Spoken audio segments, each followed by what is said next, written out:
Eh bien, bonjour à toutes et à tous, et nous sommes à Bulle de Papier, ici à Limoges.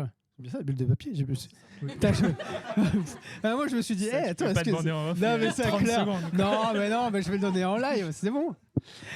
Donc, on a Bulle de Papier pour la conférence Curofan Tour, pour l'animation Curofan Tour. Pour ceux qui ne le savent pas, on a passé une très belle matinée dans un train. Et nous sommes arrivés ici à Limoges en bonne forme sur le fil pour faire ce live et aussi rencontrer les personnes qui adorent Kurokawa et qui adorent aussi d'autres maisons d'édition ici présentes. Oui, on ne vous voit pas, donc je peux dire ce que je veux. Et donc on va faire une conférence cette fois-ci avec Nesrine et Augustin. Je laisserai les personnes se présenter. Comme d'habitude au Curofan Tour et ici aussi présent, les personnes, c'est vous qui êtes à la manœuvre de cette conférence. C'est vous qui allez poser des questions. Moi j'ai très peu de questions, comme on peut le voir sur ma petite tablette qu'on ne voit pas en live. Dommage pour vous, mais vous pouvez poser des questions sur le live et on les retranscrira à l'oral. Mais vous, c'est vous qui allez un peu... faire en sorte que vous fassiez mon boulot. Ce que j'ai tout le temps, c'est que donc moi je suis Flavien, je suis l'animateur et community manager de TikTok de Kurokawa. Mais ce que j'aime bien dire, c'est que si je fais bien mon travail, c'est que je n'ai pas parlé. Voilà. Donc c'est-à-dire que j'ai bien fait mon travail. Donc aidez-moi à faire bien mon travail aujourd'hui. Nesrine, est-ce que tu peux te présenter ? Oui, bonjour. Donc je suis Nesrine Mezouane, je travaille chez Kurokawa. Je suis responsable de la revue de traduction, ce qui veut dire que je relis tous les mangas pour les corriger, voir s'ils sont bien écrits, si c'est fluide, etc. Voilà, pour qu'ils sortent sans trop de fautes. Augustin. Bonjour, moi je m'appelle Augustin Mélin, ça rime, et je suis responsable marketing du coup pour Kurokawa et Ekotoon maintenant, donc la maison de Webtoon. Et du coup, je m'occupe de tout ce qui est mettre en avant nos mangas. Alors, pas ce que vous allez voir en librairie, pas sur le physique, ça c'est notre pôle commercial qui va s'occuper de ça. Moi, c'est vraiment tout ce que vous allez trouver sur Internet, l'influence, Twitch, TikTok, les affichages aussi. Ça va être la partie un peu physique, tout ce qui est affichage en gare, la pub, quoi, vraiment hors libraire. Une fois qu'on a vu ces prospects, on va dire, ces personnes ici, ces personas ici, ce sera à vous de poser des questions. Donc vous levez la main, on vous donnera le micro parce qu'en fait c'est enregistré, on ne vous verra pas à l'écran, ce sera juste vos voix et comme ça nous on a aussi votre voix et vos questions. Donc à tout moment vous levez la voix, vous levez la main ou la voix, que les deux, et puis on vous donne le micro. Est-ce que vous êtes OK ? Est-ce que sur le Twitch OK aussi ? Je ne sais pas. Oui. Alors, je vais commencer une première question pour tous les deux, qui n'est pas du tout écrite. Comment vous êtes arrivés chez Kurokawa ? Vas-y, si tu veux commencer. Je peux commencer. Moi, je suis arrivée chez Kurokawa il y a 3 ans, mais avant ça, en fait, j'ai bossé en tant que traductrice pour eux pendant presque une dizaine d'années, je dirais. J'ai traduit quelques mangas et à la base, c'était Grégoire Hello, notre directeur de collection qui faisait ce boulot-là, donc relire les traductions. Et à un moment donné, il y a eu des restructurations dans la boîte. Il ne pouvait plus faire ça tout seul. Donc, il aimait bien mes trades. Il m'a dit, tiens, si t'en as marre d'être freelance, si tu veux avoir un vrai travail, comme dirait ma maman, est-ce que ça t'intéresse de venir ? Donc, j'ai un peu réfléchi, j'ai un peu angoissé. Je me suis dit, allez, à mon âge, un CDI, c'est pas bête. Et puis, j'avais envie de faire autre chose, de participer un peu plus activement à la production, parce que quand on est traducteur, on est tout seul. On fait notre trad, on la rend et puis on n'en entend plus parler. On voit le manga qui arrive, ok, mais c'était cool en fait de faire partie d'une équipe, de bosser vraiment à la source, quoi. Et donc je me suis engagée là-dedans et ça fait 3 ans là. Voilà. Déjà 3 ans. Ouais, ça passe vite en effet. Et pour ma part, moi ça va faire 3 ans et demi que je suis chez Kuro, et 4 ans que je suis chez Editis, parce que avant d'être chez Kurokawa, il faut savoir que Kurokawa appartient à un gros groupe d'édition qui s'appelle Editis, où il y a 53 maisons d'édition. Beaucoup, je sais pas Et exactement. moi, j'étais rentré, je faisais partie de l'équipe qui s'occupe du site de cette maison qui s'appelle Lisée. Et au bout de 6 mois, il y avait une opportunité en marketing chez Kurokawa et ça me bottait plus. Du coup, j'ai postulé et voilà. Et ça fait 3 ans et demi maintenant. Et avant, j'étais pas du tout dans l'édition, j'étais consultant en transformation numérique. Donc voilà, pas le même sujet. Et comment est-ce que je vais aller plus sur toi, Ness. On va un petit peu aller sur la question édito et après, comme ça, on pourra ouvrir toutes les questions. Vu que tu fais la revue de traduction, qu'est-ce que ça veut dire, revue de traduction, vraiment? Alors, ça veut dire que donc le manga, quand il est choisi, ils sont dispatchés sur des traducteurs. Le traducteur rend sa traduction en Word.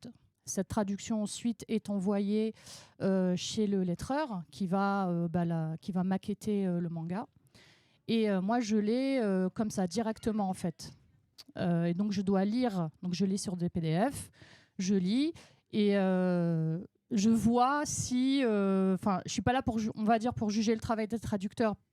Mais il faut toujours quelqu'un, il faut toujours un deuxième œil, même un troisième œil, parce qu'il y a encore une troisième personne qui va lire après pour regarder plus les fautes d'orthographe, parce que moi-même j'en fais beaucoup.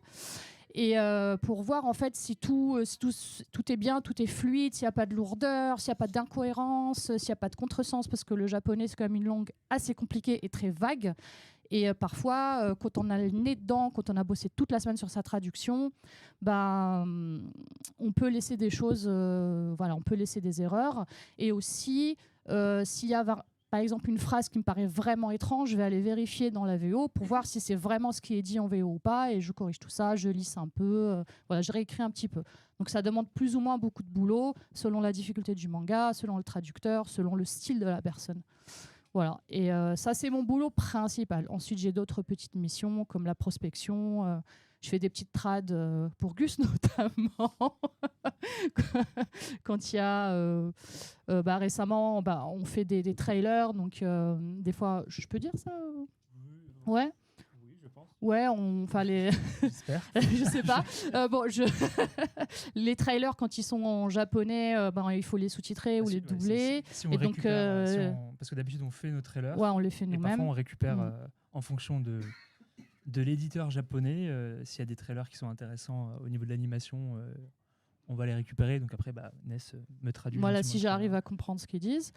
Et puis, la prospection, donc chercher les mangas, voir ce qu'on peut trouver. Et aussi, je communique beaucoup avec les traducteurs. Par exemple, si je décide de changer un truc et je suis pas sûre, parce que le manga est très énigmatique, je peux demander au traducteur, lui dire est-ce que ce changement te va, est-ce que tu es d'accord, etc. Et puis il y a certains traducteurs qui veulent relire ce qu'on fait pour voir si nous on n'a pas ajouté des erreurs. On sait jamais, on est tous des humains.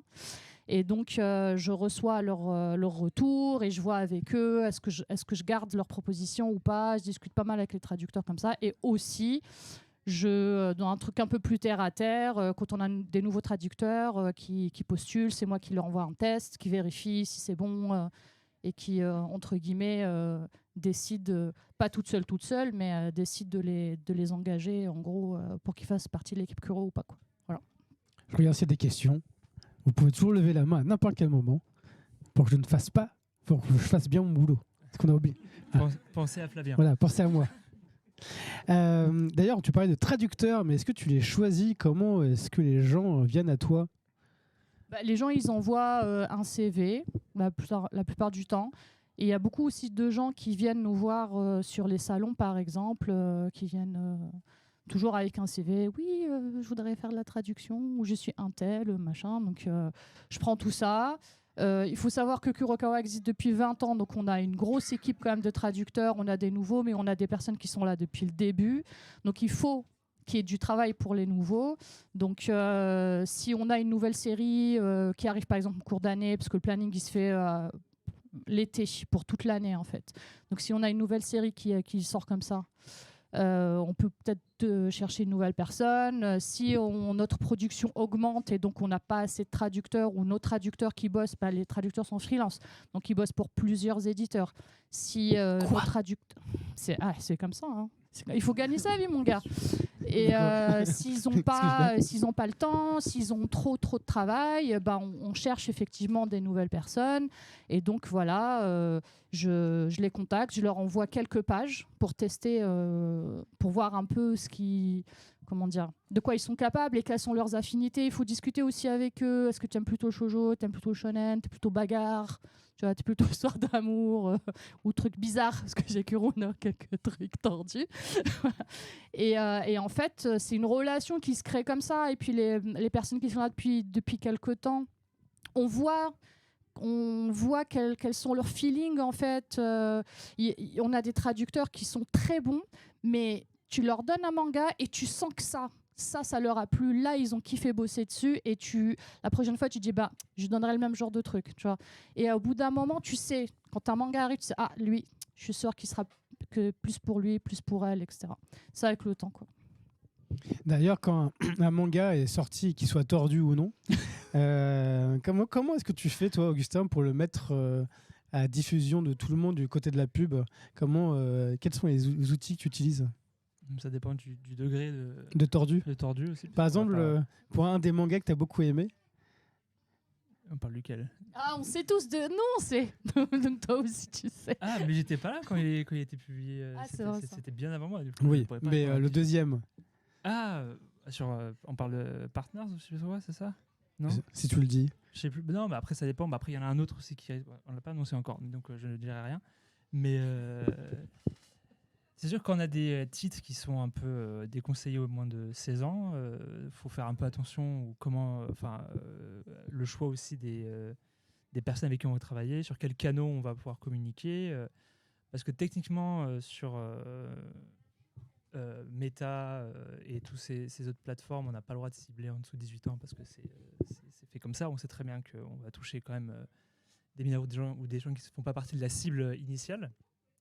Du coup, si on va travailler avec des influenceurs, on va choisir aussi les bons influenceurs. On sait aussi après, au niveau de leur audience, on peut demander des données, des statistiques démographiques sur quel type de personnes suivent le contenu de tel ou tel influenceur.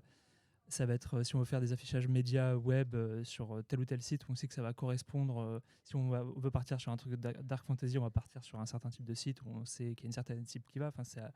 On peut s'adapter assez facilement. Et puis même nous, quand on fait des vidéos TikTok ou des vidéos réseaux sociaux, on va essayer de faire de la pub pour ce genre de titres un peu plus tordus, pour reprendre vos termes, mais... Arrêtez de dire ça, franchement, je l'ai dit, je l'ai regretté tout de suite, quoi. Des mangas qui sortent de l'ordinaire. Des mangas qui sont pour une cible un peu plus avertie. Et on va aussi tenter de le vendre peut-être plus sur une touche de l'humour, sans trop non plus montrer. Ça va aussi poser des difficultés quand on veut faire des trailers. Il y a certains mangas où il y a beaucoup de planches qu'on ne peut pas montrer ou autres. Donc, si on veut quand même faire un trailer, parce que franchement, les trailers, c'est assez fun à faire, faut faire un peu l'anguille sur comment est-ce qu'on va raconter l'histoire sans trop en montrer. Et comment, pour les autres titres, tu travailles les choses? Il y a l'échantillonnage, tu en as parlé tout à l'heure. Je n'ai pas parlé d'échantillonnage. Non, t'as pas parlé d'échantillonnage? Non, j'ai vu juste échantillonnage sur mon truc. Je me suis dit qu'on avait parlé. Ça fait un petit moment que j'ai pas fait d'échantillonnage. L'échantillonnage, c'est quand on met un extrait papier dans des différents magazines pour un essai gratuit. C'est vrai que ça fait un moment que je n'avais pas fait. C'était une époque où on le faisait pas mal. C'est plus pour toucher. Ça, c'est plus sur du manga, généralement, quand on veut toucher des cibles grand public. Après, il y a plusieurs façons je sais très bien qu'on ne va pas marketer un nouveau titre qu'on va sortir. Où on va essayer vraiment de cibler les fans de manga que, par exemple, du One Punch ou du Spy, qui est déjà connu dans la sphère du manga, où on va essayer de viser du plus grand public pour recruter. Donc recruter, c'est-à-dire... recruter, amener les gens à consommer. Thomas, du coup, avoir de nouveaux lecteurs. Normalement, je bouge beaucoup avec le micro, peut-être qu'on n'entend pas du tout sur le live. Je sais pas, ils disent rien. Mais donc on va essayer de cibler un truc plus grand public pour avoir de nouveaux lecteurs, alors que des mangas plus niches ou moins connus ou des nouveautés, on va d'abord cibler vraiment notre cœur de métier, enfin notre cœur de cible, qui les fans de manga et après dans les différents genres de manga. Mais donc ouais, il y a plusieurs. On attaque les choses un peu différemment. Est-ce qu'il y a Enfin, tu parlais de l'échantillonnage tout à l'heure là, hein, et est-ce que maintenant ça va plus se concentrer sur les réseaux ou même les affichages publicitaires qu'il peut y avoir, enfin. Bah là, pour l'instant, l'échantillonnage, j'en ai pas refait parce que je trouve que j'arrive à avoir plus d'impact et toucher plus de monde via le digital. Voilà, parce que toute campagne marketing a un certain coût, faut le savoir. Et plus on a de visibilité, plus c'est un budget. Et aussi, je trouve que ça... en fonction du magazine, on peut savoir quelle cible on peut toucher, mais avec des campagnes, alors maintenant, il y a des choses qui sont très bien faites sur Meta, YouTube, Amazon, où on peut toucher certaines cibles avec certains mots-clés. On sait que, par exemple, pour Tsugai, si je donne un exemple, on sait qu'on peut essayer de toucher les gens qui sont fans de FMA, donc c'est pour essayer comme c'est la même mangaka.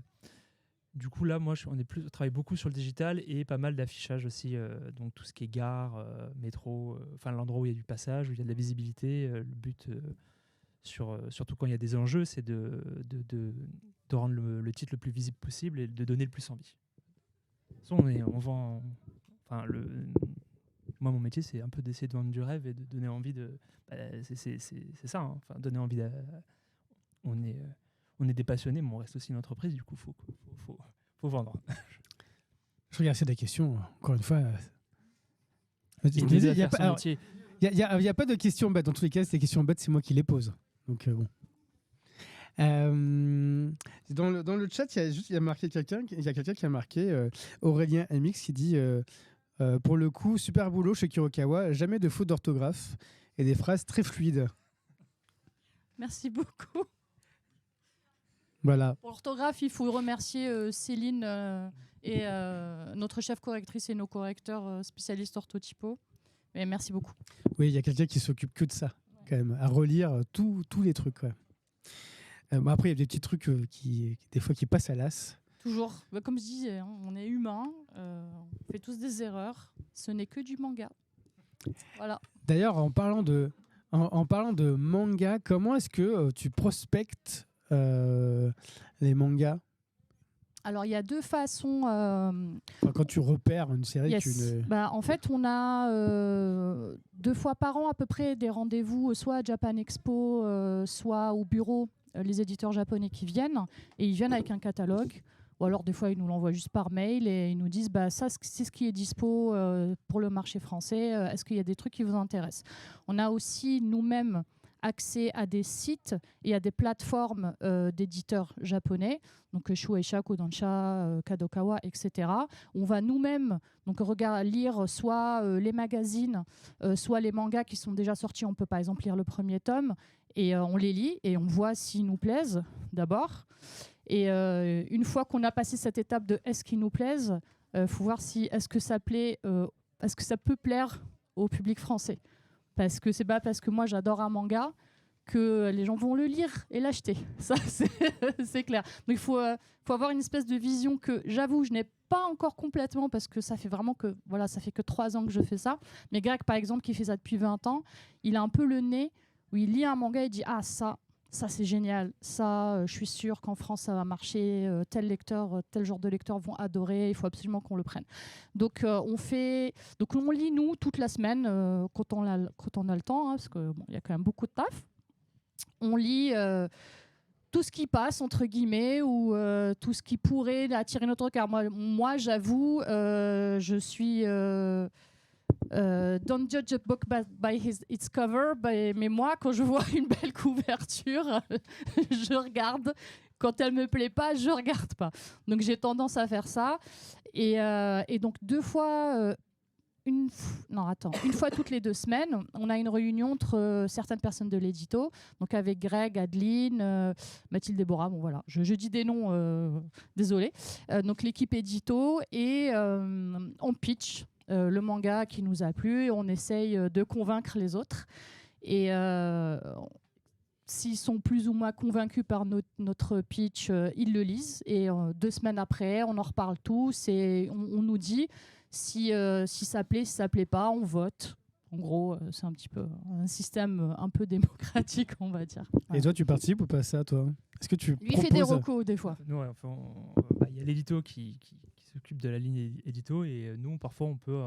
alors, je parle pas japonais, du coup, mon accès de lecture est un peu limité, mais par exemple, s'il y a des choses qu'on a bien aimées qui sont sorties sur Manga Plus, donc la plateforme de Shueisha, on peut dire ça m'a plu, peut-être jeter un coup d'œil, et parfois, ça match, mais c'est pas mon boulot principal, quoi. Mais... Tu es souvent content de ce qui sort? Oui, en général, oui. Non, moi je suis plutôt... Alors, bonjour au chat Twitch. J'aurais une question, parce que vous avez parlé tout à l'heure des éditeurs japonais qui viennent vous voir une fois dans l'année ou alors qui vous les envoient par mail. Est-ce qu'il y a un ordre de priorité chez les éditeurs français où par exemple ils viennent voir un éditeur en premier et du coup c'est peut-être tous d'un coup où ils viennent vous voir? C'est juste par rapport du coup au fait que si ça se trouve, je me disais qu'il y a peut-être des priorités qui se créent. Par exemple, vous avez déjà entendu parler d'un titre qui cartonne au Japon et vous vous dites, lui, il nous le faut absolument, il faut pas qu'on essaie d'avoir la priorité et qu'on laisse pas une autre maison d'édition nous la prendre. Est-ce que ça marche comme ça ou... Ouais, ça marche dans les deux sens en fait. Soit ils nous envoient et on leur répond, soit justement comme nous, on va chercher nous-mêmes des titres. Il faut savoir que chaque maison d'édition japonaise a des dates limites en fait pour qu'on fasse les offres. Donc on envoie l'offre avant la date et on croise les doigts.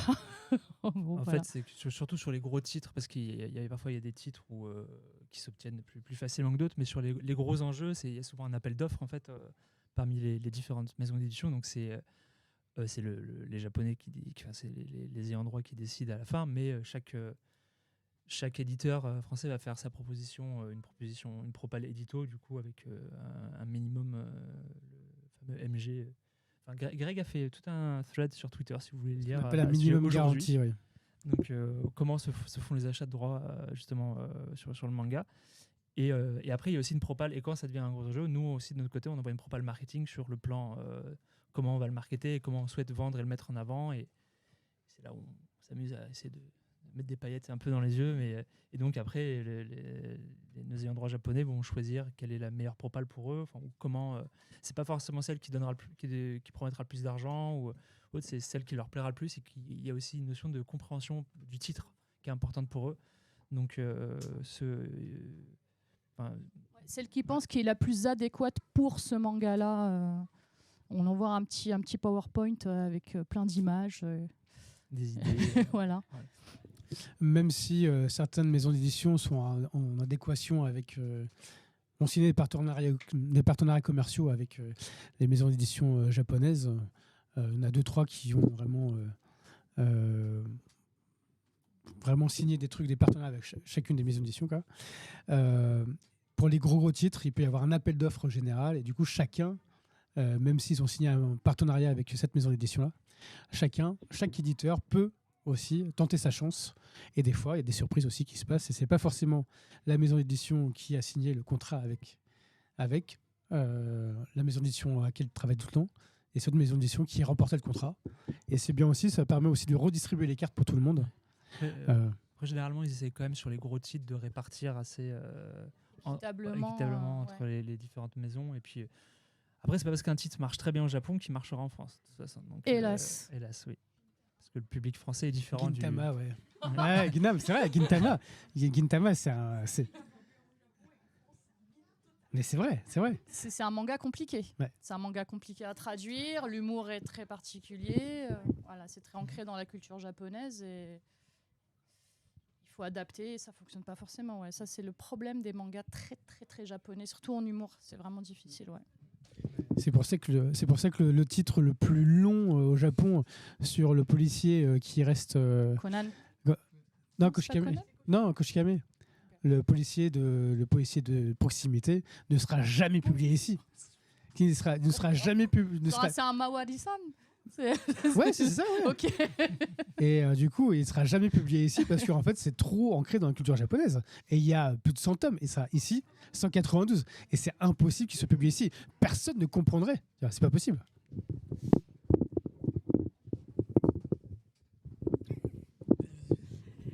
Bonjour. Alors moi, en fait, ma question, ça concernerait par contre tout ce qui est coût de production. quels sont-ils et comment ils sont répartis et voilà. Si vous savez répondre. Je sais pas. Non, moi j'ai pas la réponse. Désolée. En fait, sur les coûts de production, ils s'occupent pas de ça, du coup, ils peuvent pas répondre, quoi. Ouais. C'est ballot. c'est ballot, mais c'est vrai que il y a plus la partie édito, donc qui va sur la fabrication, et après, une fois. Bah, Moi, je parle C'est vrai que- jamais d'argent. ouais. je lis mes petits PDF.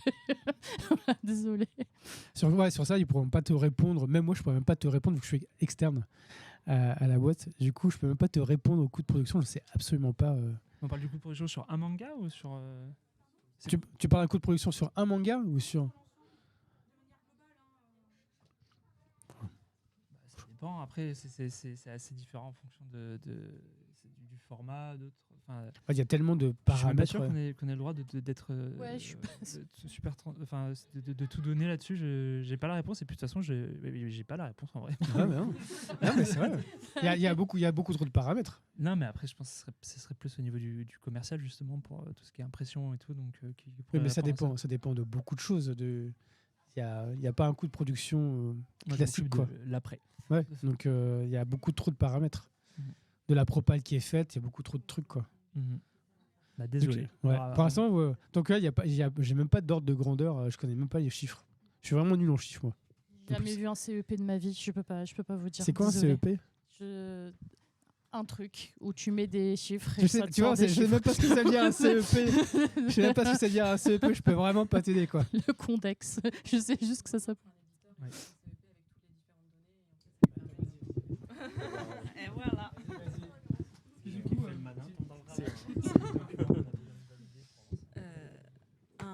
Oui, il marche pas en plus.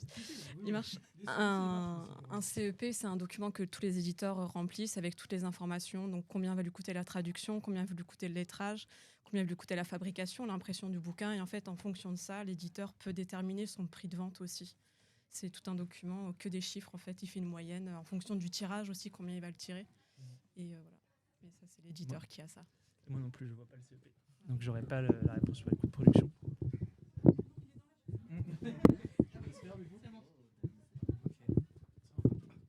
Désolé pour les petits bruits ASMR de passage de micro. Euh, Une question sur le. Oui, une question sur le chat. Je viens de le voir là. C'est Ardan Xela. J'ai une question pour Ness. Au passage, bonjour à toute l'équipe. C'est Alexandra, l'ancienne chef de produit Cotoon. Est-ce que tu travailles en relation avec les lettreurs pour donner ton avis sur la police et les onomatopées? Si oui, comment travaillez-vous en relation? Ok. Alors, pas tout à fait. Parce qu'il y a déjà une charte. Moi, j'ai débarqué chez Kurokawa il y a 3 ans. Hein. Donc, la charte a été faite depuis très, très, très longtemps. Et c'est vrai qu'en plus de ça, nos lettreurs ont une certaine liberté. Ils font un peu comme ils le sentent. Donc, ils ont pas mal de latitude là-dessus. Moi, je rentre en jeu seulement si l'onomatopée a par exemple été sous-titrée et pas remplacée et que je trouve que sur l'image c'est pas très esthétique, donc je demande gentiment s'il vous plaît pourriez-vous voilà. J'ai bossé un petit peu, on a une collection qui s'appelle les Kurosavoir. Et comme c'est plusieurs en fait lettreurs qui s'en occupent, quand je suis arrivée avec la chef de Fab, qui elle est directement en relation avec les lettreurs, on a décidé d'une charte pour ça, parce qu'il y a l'histoire, il y a le manga, et puis à la fin, il y a des petits bonus. Et en fait, on a fait en sorte de faire que tous ces bonus dans tous les mangas soient les mêmes, alors qu'en fait, comme chaque lettreur avait sa façon de faire, au début c'était un petit peu différent. Donc j'ai participé un peu là-dessus, mais en vrai, les lettreurs, j'essaie de les laisser tranquilles parce qu'ils ont déjà beaucoup de taf. Donc je les embête pas beaucoup. Déjà que je fais pas mal de corrections, donc ouais, on va dire que j'empiète pas trop sur leur boulot, quoi. Je regarde s'il y a des questions encore. Oui, c'est bien. Hein. Comme ça, ils travaillent pas. C'est encore moi du coup. Bonjour au chat Twitch. C'est une question qui est un peu bête, mais c'est quel titre votre petit chouchou chez Kurokawa? Tu veux commencer? Ah, moi aussi, je vais répondre. Ah, Je te regardais pas pour tes beaux yeux. Non.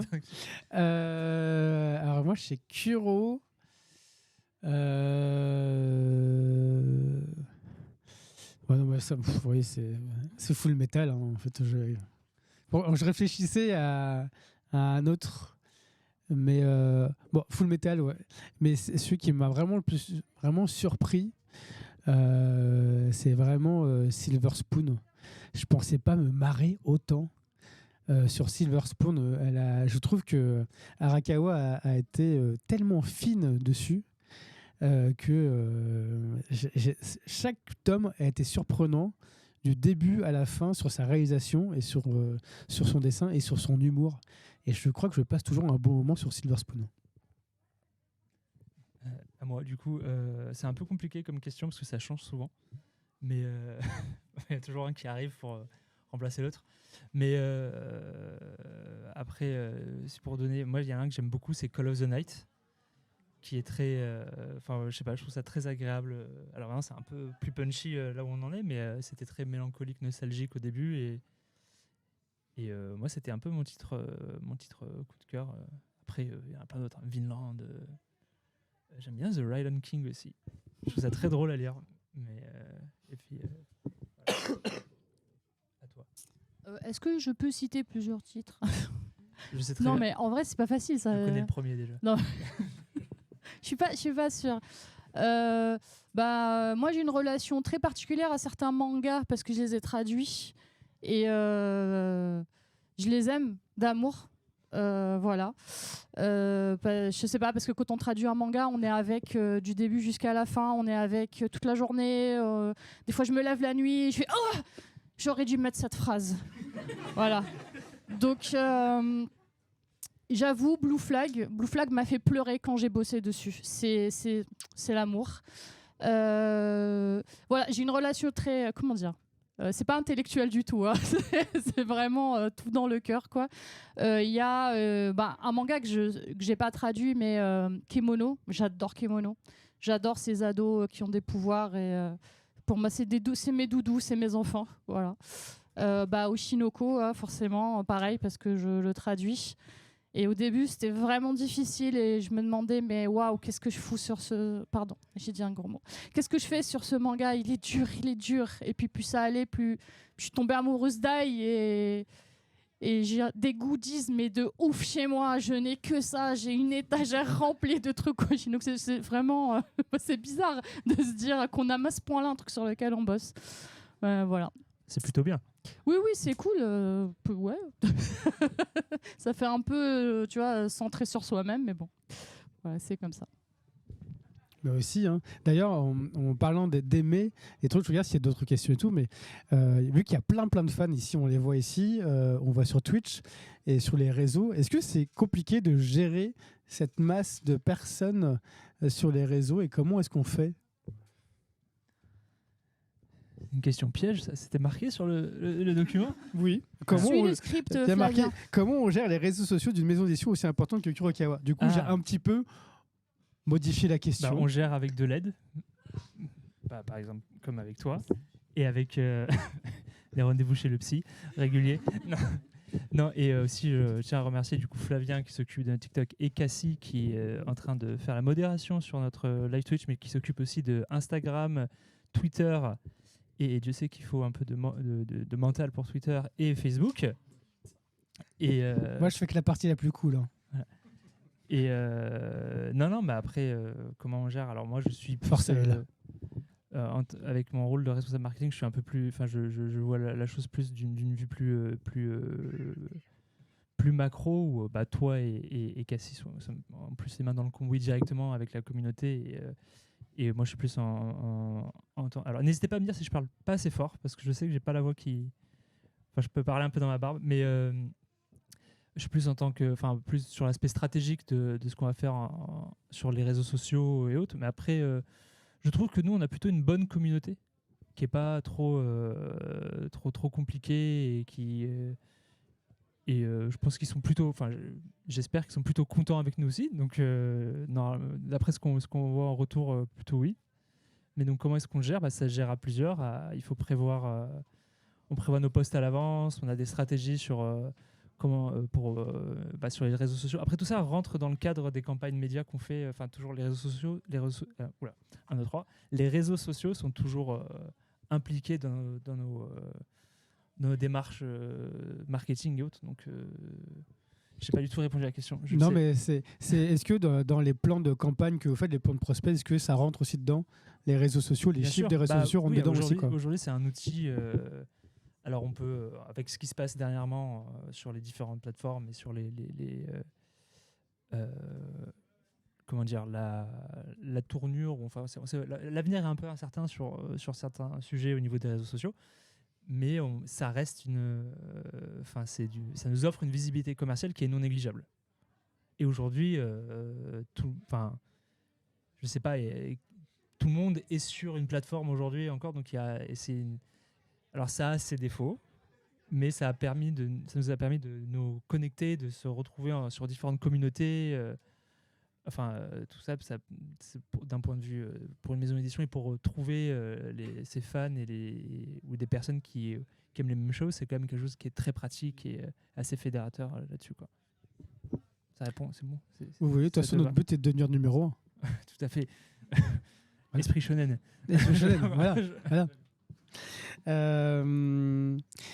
Il y a une question encore, du coup, d'ailleurs, Alexandra, salut.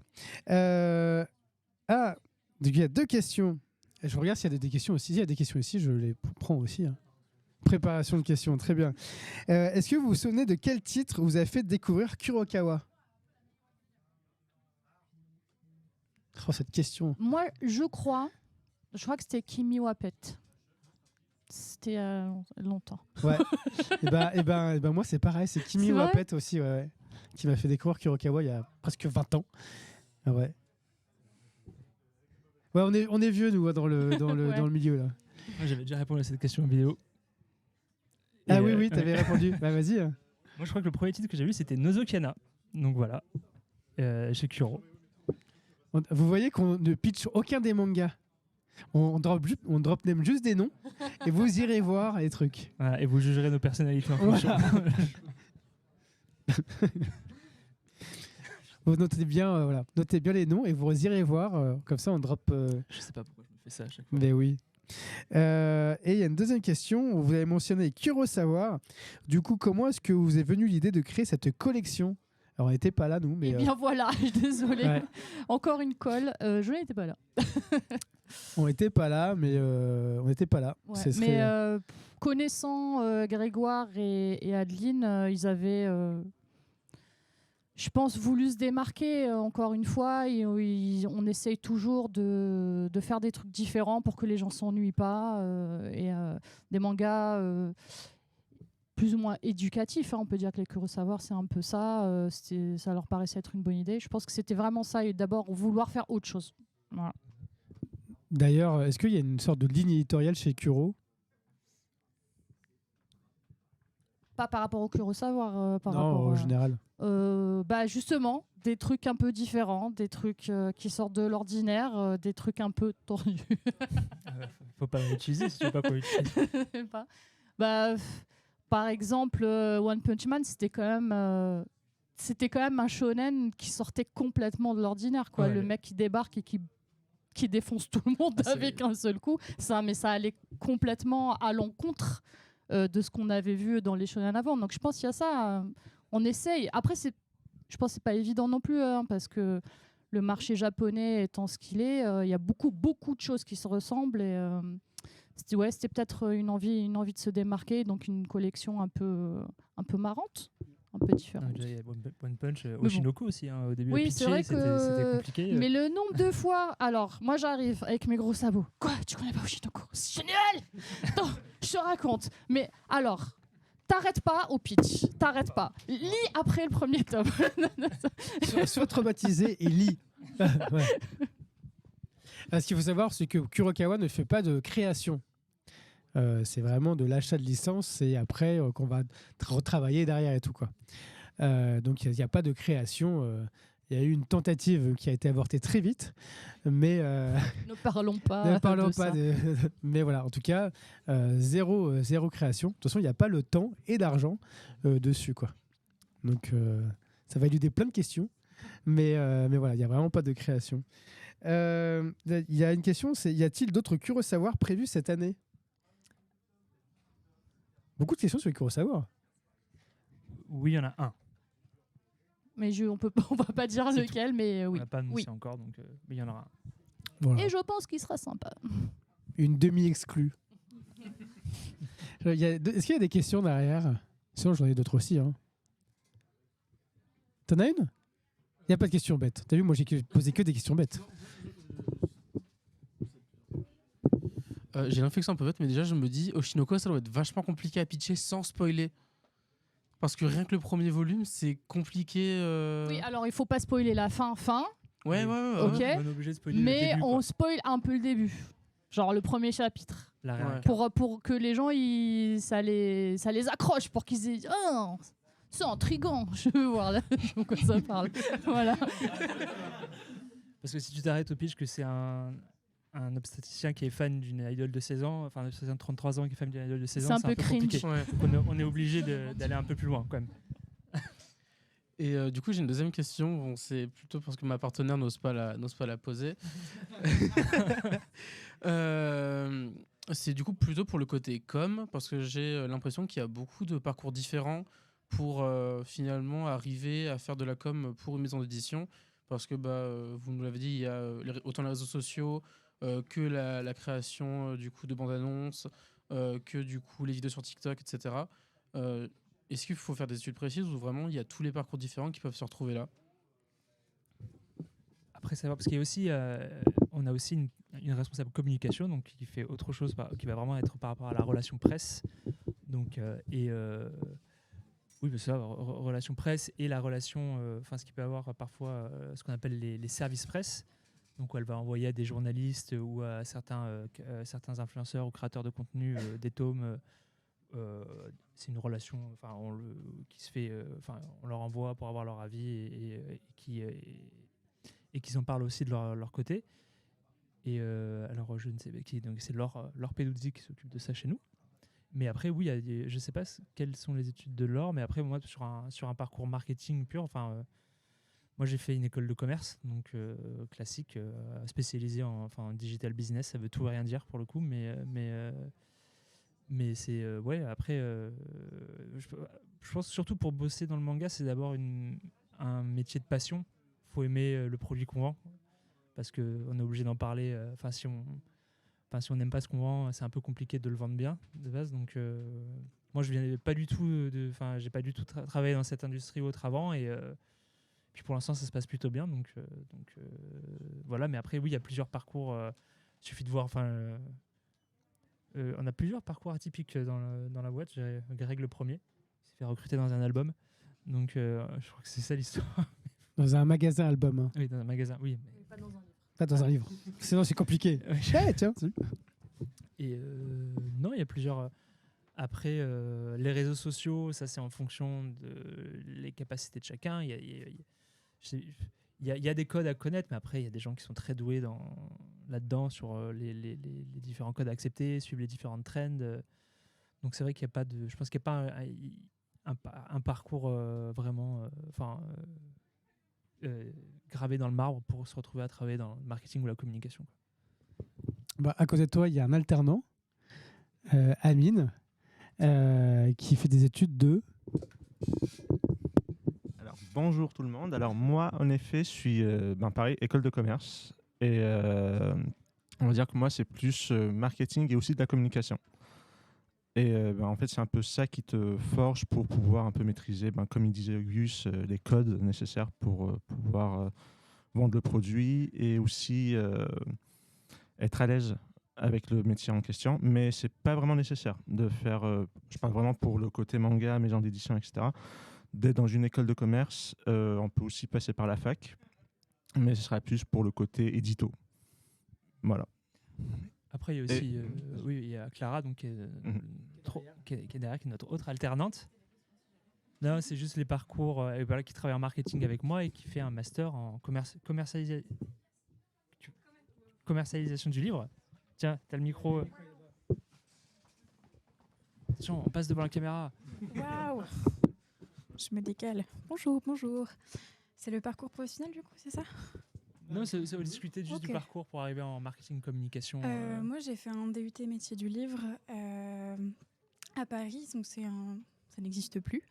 Maintenant, c'est passé en BUT, c'est un cycle de 3 ans où on voit tous les métiers du livre, donc la bibliothèque, la librairie et l'édition. Après, j'ai fait une licence pro, donc un peu dans la même veine. Et il faut penser à respirer en même temps, c'est fou ça. J'ai fait du coup une licence pro en alternance où j'ai été 1 an CM pour Delcourt Tonkam et Soleil Manga. Donc c'est très formateur le métier de CM, mais ils sont bien courageux. Donc j'ai postulé dans le cadre d'un master commercialisation du livre, donc toujours des études dans le livre, mais là plus axée sur un pôle commercial, marketing, publicité. Et du coup, je suis en alternance, donc je suis moitié-moitié en cours et en entreprise pour bosser dans le marketing. Je crois que c'est tout. Merci Clara. Et moi, j'ai fait plein de trucs. Mais tu fais toujours plein et de je trucs. fais toujours plein de trucs. Mais j'ai commencé il y a à peu près en même temps que Kurokawa. Et en fait, moi, j'ai vraiment toqué aux portes, littéralement, des maisons d'édition. Pour dire, à l'époque, il n'y avait pas vraiment de vidéos sur Internet des maisons d'édition. Et du coup, je suis allé toquer aux portes des maisons d'édition, à chacune des maisons d'édition. Et j'ai dit, bah voilà, j'ai un média. À l'époque, qui s'appelait manga.tv. Et je dis, voilà, j'ai un média et je voudrais faire des vidéos sur vous. Et je suis allé toquer aux portes. Et c'était à Angoulême, j'avais 18 ans. Et après, me voilà 20 ans plus tard à faire toujours la même chose, en faisant d'autres trucs à côté. Mais voilà, c'était vraiment par pure audace et je connaissais de la vidéo. Et depuis, je suis dedans. En fait, la plupart des gens qui sont dans ce milieu-là, c'est de l'audace, de la passion, de l'envie et un savoir-faire sur un truc spécifique souvent, qui est mis en valeur après par l'ensemble de l'équipe. C'est souvent un peu ça. D'ailleurs, en parlant de mise en valeur, toi qui travailles avec des influenceurs, comment est-ce qu'on les sélectionne? Est-ce que tu les sélectionnes déjà? Et comment tu mets en avant aussi des personnes ou les produits, les mangas, avec les créateurs de contenu? Alors, ça va rejoindre un peu un sujet que j'avais abordé plus tôt, mais c'est en fonction du titre, on sait tel ou tel influenceur aura plus d'affinité avec ce titre-là ou non. Il y a aussi sa cible. C'est encore si c'est un manga où le sujet est un peu niche, moins grand public, on va viser. Je sais pas si je prends un exemple sur du Goblin Slayer par exemple, avec toute la dimension jeu de rôle qu'il peut avoir, on peut viser de l'influence rôliste pour essayer de toucher un public qui a tout ce code du jeu de rôle dans Goblin Slayer. Maintenant sur du spy, on va essayer vu que c'est très connu dans la sphère du manga, on va essayer de viser du plus grand public pour encore toucher plus de monde. Après, il y a des titres où il n'y a plus besoin de communiquer tellement autour de... Enfin, il y a toujours besoin de communiquer, mais pas de la même façon. Donc oui, il y a une sélection, il y a des affinités aussi. Après, c'est aussi pas mal de networking. Il y a beaucoup de gens qu'on rencontre, avec qui on discute entre les salons, les différents événements qu'il peut y avoir.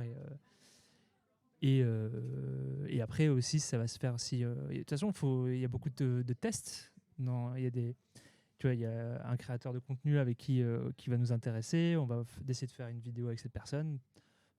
Souvent, ça se passe très bien. Et donc après, on va retravailler ensemble si on trouve. Ou alors parfois, ça va peut-être pas très bien se passer pour diverses raisons. Parfois, ça va être parce que le contenu correspond pas. Parfois, ça va être juste parce que. Pour d'autres soucis. Donc, si le contenu ne correspond pas, on peut tester sur d'autres contenus. Et après, même, c'est aussi à lui de nous faire des retours si lui pense que ça peut correspondre à sa cible, ou même lui, parce que chaque créateur a aussi, alors pas une ligne édito, mais ils ont un peu leur est-ce Leur identité. Oui, est-ce qu'ils ont envie de présenter ou non. Il y a des gens qui vont nous plaire juste par rapport à la personnalité. On pense que ça peut bien correspondre à tel titre. Donc c'est de la recherche, du feeling. Est-ce que c'est toi qui vas rechercher ou c'est eux qui viennent à toi? Il y a les deux. Il y a des gens sur des titres, on sait qui on veut, et il y en a certains qui viennent à nous directement parce qu'ils sont intéressés par tel titre et qui pensent qu'ils peuvent nous apporter quelque chose. Et ça, c'est souvent plus de la micro-nano-influence, donc ce qu'on appelle des micro-nano-influenceurs qui sont au début de la création de contenu et qui ont faim, et c'est bien, quoi. Donc ils font ce qu'ils font, ils toquent aux portes. En fait, c'est comme ce que tu racontais. Et souvent, ça paye parce que c'est toujours très intéressant, je trouve, de mettre en avant aussi des petits créateurs de contenu qui sont passionnés et leur donner l'opportunité quand on peut. Je regarde s'il y a des questions, d'autres questions derrière, etc. Pour toi, Ness, quel est le projet qui t'a rendu le plus fier? Tu me poses pas la question après, laisse faire. Bah si. Encore une réponse égoïste. La question est égoïste de base. Qu'est-ce qui est le projet moi, qui te rend le plus j'étais fier? super fière qu'on sorte She's Beautiful parce que je l'ai repéré, et je l'ai adoré, et je l'ai proposé et on m'a dit oui. C'est un super titre. Merci beaucoup. Donc, c'était la première fois où j'avais l'impression de servir à quelque chose. Tu vois, genre, j'ai trouvé un manga, je l'ai aimé et j'ai réussi à convaincre l'équipe de l'acheter. J'étais très très fière, oui, effectivement. Et peut-être un autre encore bientôt. C'est une série en courte. C'est bien à préciser parce que souvent, comme ça, on sait qu'on ne s'embarque pas dans un truc hyper long, mais une série courte qui se dévore très vite, quoi. C'est pas fini de paraître. C'est pas fini, ouais. Il y a 6 tomes et je crois qu'on sort le 5. Le prochain, ce sera le 5, je crois. On l'a pas pitché, à vous de voir ce que c'est. Mais c'est surprenant. C'est très surprenant. En plus, c'est compliqué à pitcher aussi, je trouve. Mais Il était une fois une meuf. Ah, c'est compliqué. Il est compliqué à pitcher, celui-là, She's Beautiful. Ouais. On peut ne pas s'en rappeler. Du coup, j'ai déjà dit. Tu veux que je pitch? Non. Pour de vrai, là? Non. Non, sinon, je peux essayer. Hein. Tu veux essayer? Ok, alors. On est dans un univers où des jeunes filles habitent sous un espèce de dôme, dans une espèce d'entreprise qui s'appelle Familier. Donc, c'est que des jeunes filles et on rencontre l'héroïne qui est à la veille de son 10e anniversaire et à leur 10e anniversaire, en fait... Bon, je recommence. Tu vois? Donc, sous ce dôme, elles sont entraînées depuis qu'elles sont toutes petites donc à être de très, très bons élèves en maths, en arts, en tout. Et donc, à leurs 10 ans, au tir aussi, ouais, à leurs 10 ans, elles sont dispatchées dans 4 classes selon leurs affinités et leurs notes. Et donc soit la classe artistique, la classe scientifique, la classe labeur, donc pour aller bosser à l'usine, quoi, et la classe reproduction. Donc voilà, encore un truc bizarre. Et on a notre héroïne qui est avec sa meilleure amie. On sent qu'il y a quand même un peu d'amour aussi. Enfin, à 10 ans, peut-être pas, mais c'est une amitié très, très, très forte. Et donc, Hikari, donc Kurumi, c'est l'héroïne, et Hikari, c'est sa meilleure amie. Hikari, une très bonne danseuse. Et l'héroïne espère qu'elle sera dans la même classe que sa meilleure amie. Et elles vont dormir, et elles se réveillent. 14 ans sont passés, elle a perdu la mémoire, elle ne sait pas où elle est. Voilà, à vous de lire la suite. Bon pitch. Ok, merci, cool. Très bon pitch. Et toi, quel est le projet qui t'a rendu le plus fier? Franchement, c'est un peu compliqué. Il y a plusieurs choses. Il y a eu, moi, quand je suis arrivé, c'est là où on a commencé tout juste les lives. Donc après, on a repris tout de notre côté tout seul. Donc ça, il y a un petit côté... fierté parce que je connaissais rien du tout et maintenant on fait nos lives avec l'aide de Flavien aussi tout seul. Je pense TikTok c'est un truc qu'on a monté ensemble pour le coup et maintenant on est bien mais Et, Pas premier, mais presque. On l'a été pendant un moment. Non, et il y a toujours des lancements. Enfin, moi, c'est des petites fiertés sur plusieurs trucs. Enfin, je sais pas, c'est quand tu crées. J'aime bien surtout ce qui est la création, surtout quand je vois que ça marche. Il y a toujours un petit côté fierté quand tu t'es bien embêté à ficeler un trailer et que tu vois qu'il performe et que les gens comprennent bien et qu'ils apprécient. Ça fait toujours un peu chaud au cœur. Quand une campagne, moi c'est plutôt là-dessus, hein, parce que c'est pas moi qui fais le livre vraiment, qui travaille sur le livre, mais c'est plutôt quand tu vois que le titre est connu, une fois, après qu'une campagne soit passée, donc il y a toujours un peu de fierté là-dedans. Après moi je pense que là, moi je suis plus axé sur la campagne qui va arriver d'un prochain titre et je pense que j'espère être content après, quoi. Voilà. D'ailleurs, comment tu travailles les trailers? Tu te fais l'écriture, parce que tu travailles avec un motion designer, mais est-ce que tu... Avec plusieurs, mais Avec plusieurs motion designers, mais comment est-ce que tu travailles les trailers? Parce qu'effectivement, c'est devenu une part importante du market des maisons d'édition, quoi. Mais il y a plusieurs. Déjà, il faut savoir quel type de trailer on veut faire, par exemple, parce qu'il y a des trailers qu'on va vouloir faire qui seront dans un but purement de sponsorisation ou d'ad, donc des trailers courts qu'on va voir sur les réseaux sociaux et généralement, le code, c'est court, plus c'est visionné, mieux c'est. Et il y a des trailers, on va dire, plus narratifs, où on va faire des trailers d'1 minute pour raconter. Je choisis mon motion designer en fonction de l'éditeur japonais. En gros, il y a des trailers, on va pouvoir, avec certains éditeurs, il y a certains éditeurs qui sont plus... qui nous laissent faire plus d'animation de cases que d'autres. Voilà, en fonction de ça, je choisis. Il y a aussi, aussi en fonction de l'éditeur japonais, si je vois qu'il y a déjà un trailer qui existe au Japon, je vais essayer de pouvoir le récupérer. Et après, généralement, on récupère que l'image, parce que pour des histoires de droit, la bande-son ne peut ne pas être disponible, parce que ça n'a pas le droit de sortir du Japon. Donc là, on refait nous-mêmes la musique. On fait le doublage s'il y a besoin de doublage, le texte. Et sur les trailers qu'on crée nous-mêmes, c'est à partir généralement les planches du tome 1, parce qu'il ne faut pas spoiler sur un premier trailer. Et on fait un storyboard, et on voit comment est-ce qu'on veut raconter l'histoire du titre de la meilleure façon possible et celle qui nous plaît. Et une fois que ça prend forme et qu'il y a les animations, la musique, c'est toujours un truc assez excitant à faire, je trouve. Mais voilà. Et après, ça passe en validation à l'équipe? Parfois. Si, il y a toujours une validation. On demande beaucoup nos avis, ouais, c'est vrai. C'est plus une validation de est-ce que ça vous plaît et s'il n'y a pas d'incohérence, parfois, généralement, je lis toujours les titres avant, donc normalement, on connaît l'histoire, mais c'est vrai si d'un point de vue éditorial, c'est OK de leur côté, et après, on envoie en validation au Japon. Je regarde, c'est des questions. Oui.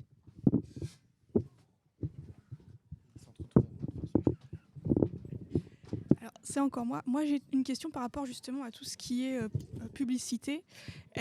Vous avez peut-être pas la réponse parce que vous n'êtes pas là depuis les tout débuts de Kurokawa, mais est-ce que vous avez senti une différence avec les autres publicitaires, réseaux sociaux mis à part? Parce qu'il y a 20 ans, le manga en France, c'était vraiment de niche, très de niche, et ça ne touchait pas grand monde. Et moi, je sais que la dernière fois que je suis montée à Paris, je me suis surprise à voir des grands placards où il y avait des promotions de mangas, ce qui, il y a 10 ou 15 ans, c'était inenvisageable. Après, moi, je l'ai vu, parce que je suis arrivé vraiment au moment, juste après le Covid, où il y a eu cet essor dans l'industrie du manga. Je l'ai vu même sur le digital, où aujourd'hui, il y a une concurrence même au niveau de la parution. Hein, il y a beaucoup de titres, il y a beaucoup plus d'offres au niveau du manga qu'il y a quelques années. Et ça se voit au niveau de la compétition sur tout ce qui va être même le sponsoring, le placement digital, où il faut bien faire sa campagne, mettre un budget conséquent et nécessaire pour que mon titre soit plus vu que les autres. Et donc moi, c'est l'évolution que j'ai pu voir, en tout cas sur les 3 dernières années, par rapport à quand je suis arrivé maintenant. Et puis oui, même en tant que passionné, moi, le moi d'il y a 14 ans, aurait jamais imaginé que le manga ait cette notoriété-là aujourd'hui. Voilà. Donc, on est espérons que ça dure encore. Oui. Je vais voir s'il y a d'autres questions, sinon on va arriver à la fin déjà. Très bien. Il n'y a pas d'autres questions? Non. Si, on a une? Très bien.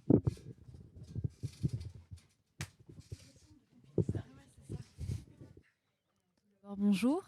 Bonjour. Question peut-être un peu moins agréable. Comment vous gérez un petit peu quand vous avez un échec, par exemple, présenter un manga qui n'a pas été accepté pour être publié ou une publicité qui n'a pas fonctionné comme vous l'espérez? Est-ce qu'il y a tellement de projets que vous passez déjà au suivant ou est-ce que c'est déjà arrivé que vous ayez un peu une petite claque qui vous faut un temps avant de vous remettre? Alors, je dirais qu'on est... Par exemple, quand on présente quelque chose à l'équipe et que personne n'aime ce qu'on a proposé, on est un peu triste, mais on débat. On nous dit, moi on m'a dit, Nesrine, ça, il vaut mieux pas parce que ceci, cela. J'ai compris, j'ai appris. Et je me dis, la prochaine fois, je mettrai ces paramètres en compte quand je ferai mon choix. Quand on fait une offre aux ayants droit et qu'ils nous disent non, là, on est dégoûté. Ouais. Et on en parle toute la semaine et on est triste. Et puis lundi arrive et on repart sur autre chose et on se dit allez, cette fois ça va le faire. Mais c'est vrai qu'on est... Moi je suis dépitée, ouais, je suis pas la seule, je pense. C'est pareil, moi en marketing, si on fait des propals de campagne qui nous chauffent, on a envie de les faire et qu'on se prend un refus, on a bien taffé dedans, on s'est dit c'est une bonne façon de vendre le titre ici en France, c'est qu'on se prend un refus. Là aussi on vous prend un peu dans le petit cocolo et on fait et après on est obligé de continuer parce qu'il faut bien trouver et après parfois ça arrive que parfois il y a des campagnes qui vont flopper parce que ça arrive, comme des titres qui vont moins bien marcher que ce qu'on pensait. Ouais, ça c'est super triste. C'est vraiment. super triste, mais on le prend vachement personnellement en fait parce qu'on y a mis même si on n'est pas obligé de bosser comme des malades sur un truc, en fait émotionnellement on s'investit quand même, mine de rien, hein. Après faut savoir que pour chaque titre on évalue le potentiel de vente, enfin on a fait une estimation du potentiel de vente qu'on estime nous, et c'est en fonction de ça aussi on va budgéter ce qu'on peut faire en termes de campagne. Mais parfois ça arrive et après il faut juste essayer de comprendre est-ce qu'on s'est gouré d'un point de vue et d'un point de vue édito, est-ce que finalement c'était ça, ou est-ce que c'est d'un point de vue marketing, est-ce que on aurait dû plus essayer d'utiliser ce levier-là ou un autre, et puis on fait mieux la prochaine fois, quoi. Donc ouais, et quand un titre fait un flop, on a quand même l'espoir, enfin on réfléchit sur autre chose, on se dit ok, ça n'a pas fonctionné, mais comment ça peut fonctionner pour le tome 2? Comment est-ce qu'on peut faire pour que ce titre qui est passé complètement inaperçu, cette fois les gens le voient? Et on n'est pas dans la déprime H24, quoi. On essaie quand même et puis de tout faire dépend aussi mieux. du succès qu'il peut avoir au Japon, parce que parfois un truc peut très bien marcher au Japon et moins bien marcher chez nous. Il y a toujours l'espoir, si ça marche bien au Japon, qu'il y a un animé qui arrive, et ça parfois ça fait toujours... c'est un peu Deus Machina parfois qui arrive et qui relance. C'est ce qui s'est passé pour Oshinoko, ouais. par exemple. Oshinoko, c'était assez. Ça marchait quand même bien. Après, c'est vrai que c'était toujours compliqué de le pitcher. Une fois que l'anime est sorti, ça a décollé, quoi. Donc, Ouais, juste moi sur les réseaux, moi je compile pas. Moi des fois je mets tout mon cœur sur une vidéo et je fais putain, elle a 500 vues. Et je fais un truc, mais vraiment, où il va faire juste une connerie et il va y avoir 100 000 vues. Je fais ok, bon, très bien. Le truc, j'ai mis tout mon cœur, c'est un échec, mais l'autre truc, ok, bon bah on va peut-être partir sur ce truc-là et je revais faire une connerie avec eux, ça ne fonctionne pas. Ouais. Et je fais, non mais je pige pas là. Donc je teste, et c'est échec sur échec sur échec. C'est ça. Et du coup j'accepte l'échec. L'échec me fait avancer. Et je trouve ça trop drôle à chaque fois. Je me dis, ouais, de toute façon, on va pas fonctionner. Autant essayer. Et je monte toujours les créneaux de plus en plus haut de conneries, aux grandes dames d'Augustin et de Clara. Ouais. Et du coup, tant que... Et des fois, ça fonctionne, des fois, ça fonctionne pas. Mais ce qui est assez marrant, c'est que vu que je viens peu souvent, et je les vois et quand ils sont... On te voit souvent quand même. Hein. 2 fois par mois. 2 fois par mois, ça va. Mais c'est assez marrant de voir leur moment où ils ont proposé quelque chose. Tu vois qu'ils sont tous en down. Et après, tu viens tous les réconforter. C'est le moment où il faut ok, c'est parti, on y va, on va faire des conneries. Voilà. C'est ça, c'est la passion.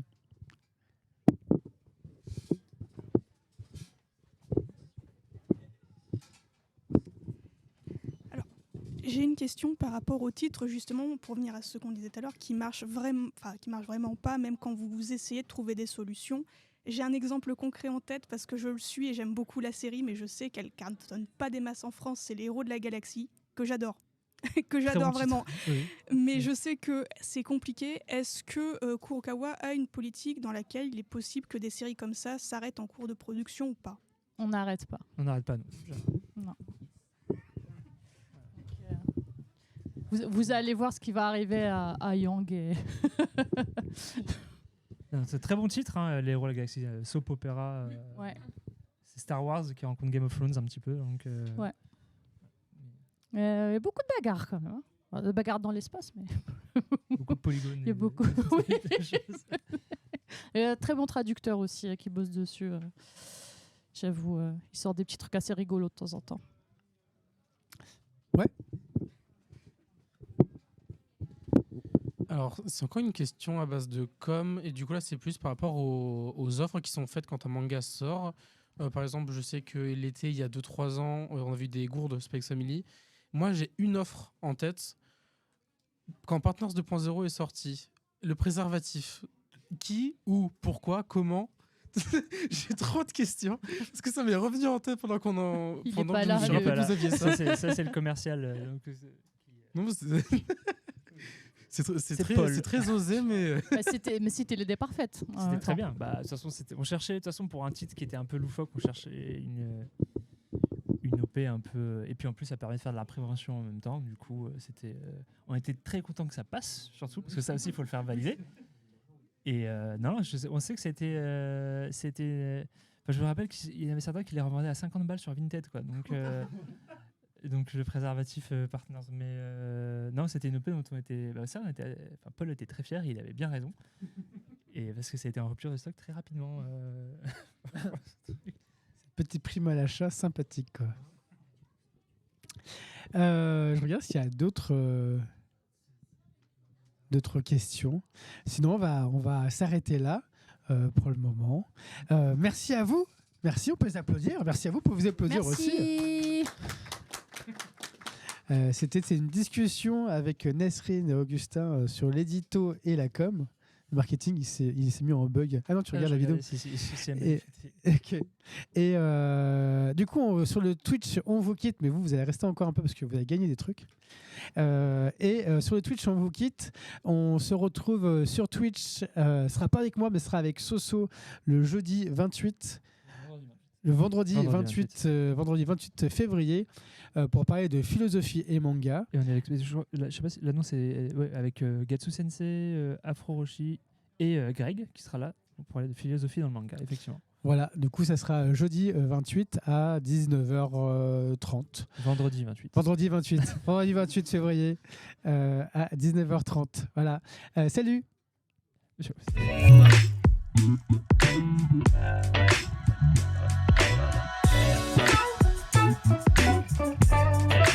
Yeah.